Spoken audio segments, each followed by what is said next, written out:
Hello everyone, welcome back to my channel. If you're new here, my name is Monica. I'm a tarot reader and astrologer from Queensland in Australia.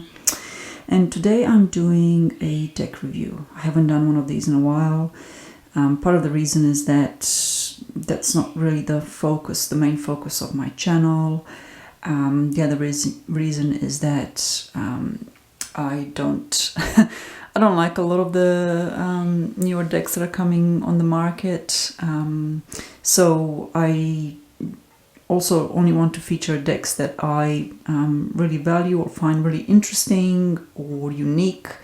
So anyhow, that's a bit of a different tangent. But for today's video, I'm actually going back in time and I am doing my impressions, my review, my thoughts, and a flip through of the Atavist Tarot. And this is the box that it comes in, the Atavist Tarot. The artist that painted the cards is Sally Annett, and there is an accompanying book that I'll have a look at by Rowena Shepherd.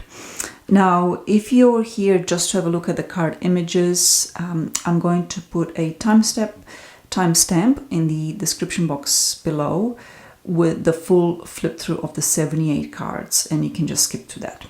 Okay, now the Atavist Tarot has been around for quite some time. The deck itself was created in the late 90s by Sally Annett, and I think the actual publication date of the deck and the guidebook was 2003.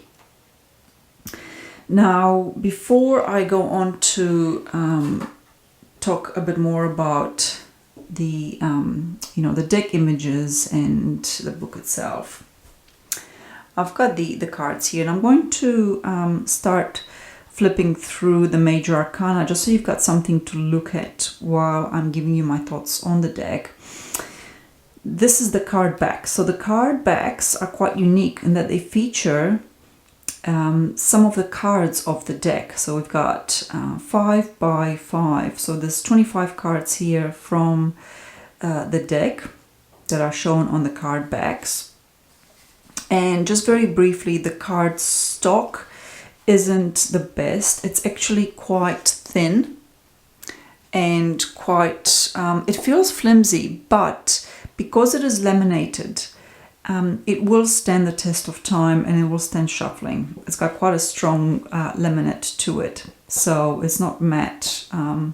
It doesn't have that sort of more organic paper feel that I personally prefer, but I don't mind it. I don't mind this format in this deck, even though they're quite, I don't know if you can tell, it's it's quite thin.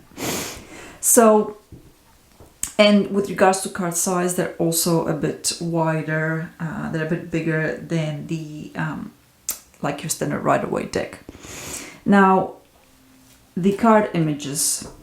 I actually saw a comment from someone, I think it might have been another YouTube video, that actually, they said they weren't sure if it's the same artist that painted the whole deck. And to that I will say yes, it is the same artist. I have actually looked up Sally Annett, and her art style can be described as a bit unusual, I suppose, or a bit eclectic. I mean, I'm not an art critic by any means. She uses mixed media, but she does have quite a variety in her in her artistic medium. What I mean by variety is like different. It's not homogeneous or homogeneous, and it's not formulaic. It doesn't follow a set pattern. It's quite unique. It is quite modern, and it varies throughout this deck. You will see if you do the full flip through that most of the cards are like paintings, but there is at least one that's a photograph, and there's a lot of collage work in some of them. The other thing that I will say is that it follows the Thoth tradition in terms of having card number 10 instead of the Wheel of Fortune, which is in the Rider-Waite-Smith tradition. Card number 10 is called Lust. Here it is. Okay. And then card number 11 is called Fortune. Okay, so if this bothers you, you know, that is what it is. I guess there's nothing I can do about that. I'm not a 12th path practitioner. It bothers me a little bit, but not enough to deter me from learning this deck and working with it. Because the truth of the matter is I find this deck really intriguing. Okay, it's like a complete mystery to me. It's so unusual. It's so different. There's a lot of symbolism in it. There's a lot of layering and different backgrounds. And if you like that sort of stuff, I mean, I have nothing like this in my collection. Then this is a really fantastic deck to work with, because it will really challenge you. It's not the type of deck where, well, I don't think it's the type of deck where you'll get a straightforward answer. You know, like with the Rider-Waite-Smith, I know it so well. I mean, I'll always learn more about it. You know, I'm not being arrogant here. I'm just saying that it's like been my deck of choice for well over 15 years. That when I do a reading with the Rider-Waite-Smith, it's fairly straightforward. Like, I know those cards just so well. Whereas with this deck, it will take time, and it forces me to sit with the card, because I can't just be on autopilot and remember a meaning or something like that. I mean, not that that's how you read with the Rider-Waite-Smith or any tarot cards, but you do have a collective learning to draw from. Now, the other thing that I want to mention here is the Photoshop aspect of it. As you will see with the cards, the numbers and the letters appear in different, you know, in different parts of the cards. They're not uniform throughout. Okay, so for example, you know, like with the Fool, you've got your number there and then the Fool at the bottom, whereas with the Devil, you've got Devil at the top and then the number in the bottom right-hand corner. They're just like pretty much all over the place, right, as the Priestess. And some of the Photoshop isn't the best quality. However, what I would like to say is please don't judge it on that and that alone. You cannot judge a deck that was made in the 90s on its digital image collage in comparison with the deck that is created in the last, say, 10 years. I mean, the software available, the you know, the ability and what you can do with that software has moved along so far in the last 20 years, basically since a deck like this came along, that it's an unfair comparison. Okay, I don't subtract points. If I was to give this, you know, a score, I wouldn't subtract points for that. Right? It is different. It is how it is. You see what I mean? Like, even with the star, you will have different layers of, like, to me, they seem like different paintings and colors imposed on it, even though it's like really the same in the background. It's like, it's just so different. And it is a modern art type deck. I'm not an art critic, so I'm not going to make comments on the merits of it as an art critic, but Sally Annett is a fairly well-known artist, and her paintings, if you search for her, you'll see her paintings command, you know, a good price, and she's recognized across the world for her artistic ability. So it's one of those things where you either like this particular type of mixed media and collage and things like that, or you don't really. And normally I wouldn't. Normally I'm more into, I guess what you could say, naive art or even illustration. That's more my thing. But there's something about this deck that's like really intrigued me.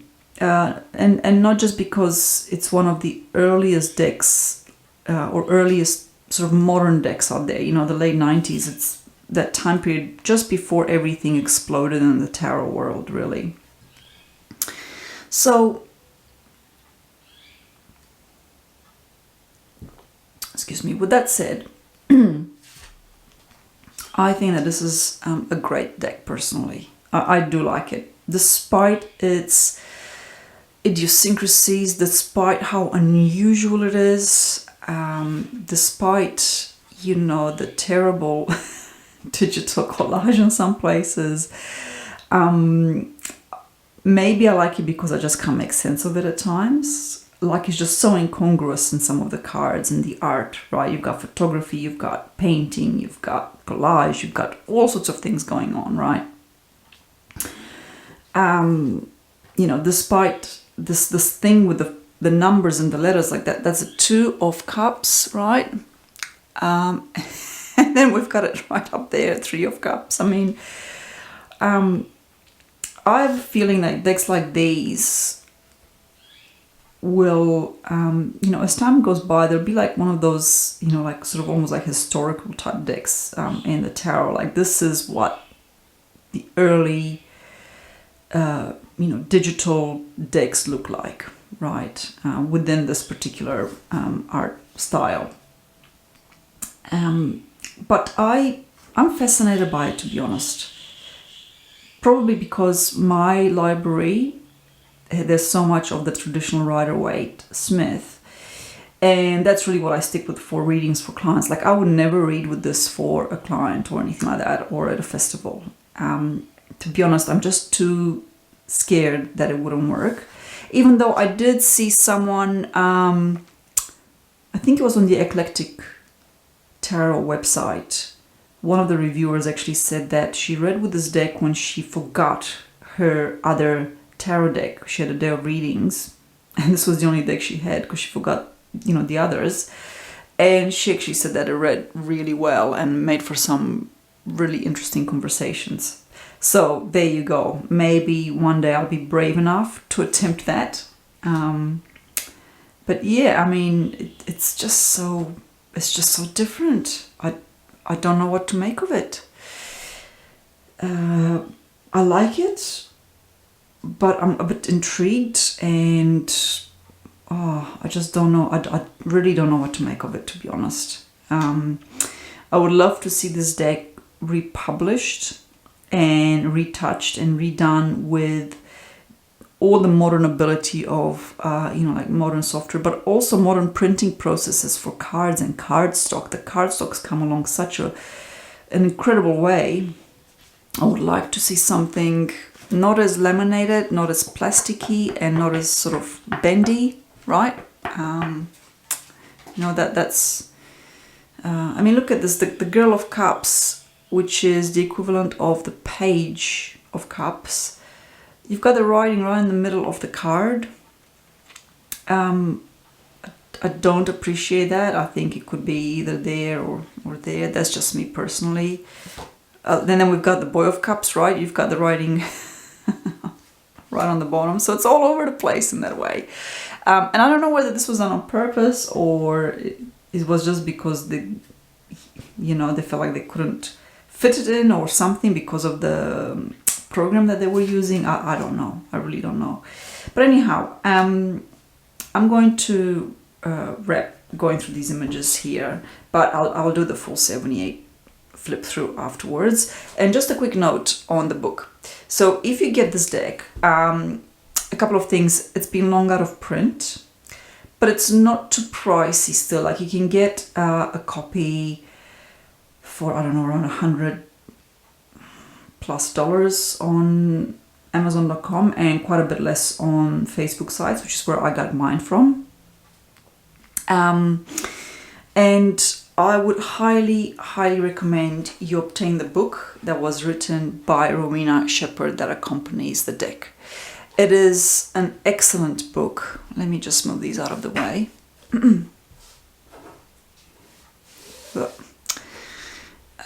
Absolutely brilliant book. And it provides so much more information to each of the cards.